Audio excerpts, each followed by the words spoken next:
नमस्कार दोस्तों, आज मैं आपको 3 ऐसे बिजनेस बताना चाहता हूं जो बहुत फायदे के हैं या बहुत ज़्यादा प्रॉफिट दे सकते हैं।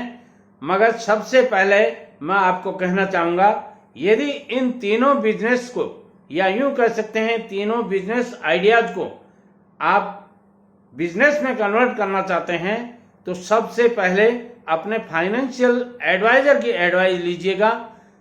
उसके बिना कोई काम नहीं कीजिएगा, क्यों कि रिस्क आपकी है तो पैसा भी आपका है, प्रॉफिट आपका है तो लॉस भी आपका है।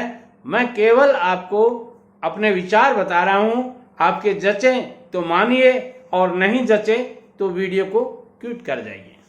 दोस्तों, पहला जो बिजनेस है वो है शेयर मार्केट का बिजनेस। शेयर मार्केट में पैसा लगाने का मतलब कभी भी पैसा 2 गुना हो सकता है, 3 गुना हो सकता है, 4 गुना हो सकता है।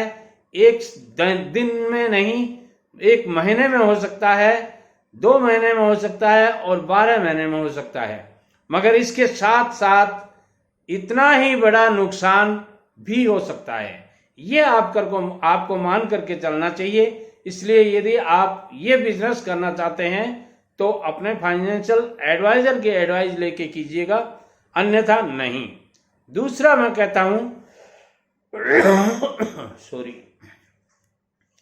प्रॉपर्टी का बिजनेस भी बहुत अच्छा पैसा कमा करके देता है। और प्रॉपर्टी का बिजनेस करने के लिए आपको कहीं दूसरे देश जाने की जरूरत नहीं है। अपने गांव में, अपने शहर में जहां आप रहते हैं वहां से आपको प्रॉपर्टी में पैसा लगाना है। मगर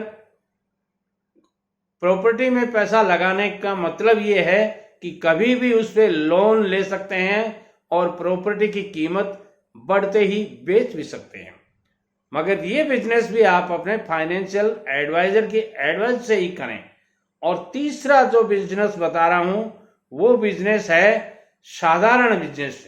अगर आप हर रोज 20 रुपए बचाते हो तो 1 महीने में आपके पास 600 रुपए और उसे SIP में इन्वेस्ट कर देते हैं तो 10 साल बाद वो लगभग 1,70,000 रुपए हो जाएंगे।